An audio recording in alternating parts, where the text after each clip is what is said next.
बानी पीटीआई इमरान खान ने Donald Trump को अमेरिकी सदर मुंतखब होने पर मुबारकबाद देते हुए कहा कि मुझे उम्मीद है कि सदर ट्रंप कम अज कम न्यूट्रल होंगे और जो बाइडेन की तरह नहीं होंगे, जिन्होंने बाजवा की तरह हुसैन हक्कानी को इस्तेमाल करके जो मेरे खिलाफ लॉबी की गई, इस पर यकीन किया मेरी रिहाई का मामला अमेरिका से नहीं बल्कि पाकिस्तान में ही मुकम्मल होगा। अडियाला जेल में सहाफियों और वकला से गुफ्तगू करते हुए उन्होंने कहा कि अपनी 2 गलतियां तस्लीम करता हूँ कि जनरल बाजवा की मुलाजमत में तोसी देना मेरी सबसे बड़ी गलती थी और कमजोर इत्तेहादी हुकूमत लेने के बजाय मुझे दोबारा इंतखाबात करवाने चाहिए थे। उन्होंने मजीद कहा कि मुल्क में जमहूरियत बराए नाम रह गई है। अद्या एक जमहूरी मुल्क में आज़ादी की जमानत होती है, जो अब नहीं है। मुल्क में सिर्फ इंतखाबात से जमहूरियत नहीं आती। हकीकी जमहूरियत के लिए साफ शफाफ इंतखाबात, आज़ाद अदलिया, कानून की बालादस्ती और एहतिसाब का होना जरूरी होता है, वरना इंतखाबात का ढोंग तो डिक्टेटर भी रचाते हैं। इमरान खान ने कहा कि मुल्क के मीडिया पर इस वक्त मुकम्मल सेंसरशिप है। मैंने अखबार देखे हैं, इनमें मेरा कोई बयान नहीं छपता। उन्होंने कहा कि इस वक्त हुकूमत ने आइन में तरमीम करके सुप्रीम कोर्ट पर भी कब्जा कर दिया है। ये जो मर्जी अब ना इंसाफियां और जुल्म करें, अब इनसे कोई नहीं पूछेगा।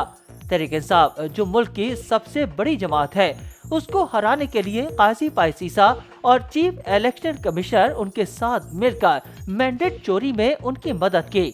बानी पीटीआई ने कहा कि जो पाकिस्तान की अवाम के मैंडेट पर डाका मारा है, उसको बचाने के लिए उन्होंने ये सारी कानून साजी इस गैर आईनी पार्लियामेंट, गैर आईनी सदर, गैर आईनी वजीर आजम और इस फॉर्म 47 की पैदावार निजाम को इस्तेमाल करके आईनी तरमीम करवाई है। इस कानून साजी का मकसद सिर्फ पाकिस्तान की अवाम के हुकूक को सर्व करना है।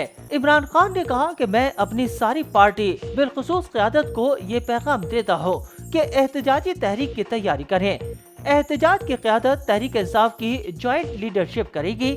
जो टिकट होल्डर या ओहदेदार एहतजाज में शिरकत नहीं करेगा, इसकी पार्टी में कोई जगह नहीं है और न हम इसको अगले इलेक्शन में टिकट देंगे। बानी पीटीआई ने कहा कि मेरा अपनी कौम को ये पैगाम है कि अपने हुकूक और आज़ादी के लिए कुर्बानी देनी पड़ती है। आप सबको हकीकी आज़ादी और आज़ाद अदलिया के लिए खड़ा होना पड़ेगा।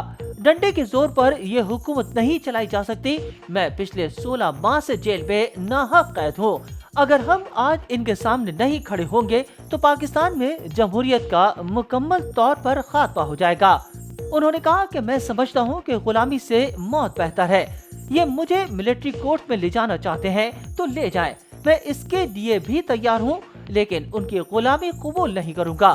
मेरी 2 बहनों को भी जेल में डाला गया और एक बहन का बेटा 1.5 साल से मिलिट्री जेल में है। मैं खुद हर कुर्बानी के लिए तैयार हूँ। उनका कहना था कि मैं किसी सूरत नहीं भागूंगा। मेरा नाम मुस्तकिल तौर पर ECL पर डाल दें। मैंने बाहर नहीं जाना। पहले नवाज शरीफ बाहर गया, अब इसकी बेटी भी बाहर चली गई। बैरून मुल्क इलाज इंतहाई महंगा है और इनका सारा टब्बर बाहर बैठा हुआ है। उनकी जायदादें, उनके पैसे मुल्क से बाहर हैं। अगर मैंने नवाज शरीफ और जरदारी की तरह चोरी की होती तो डील करके मुल्क से भाग गया होता।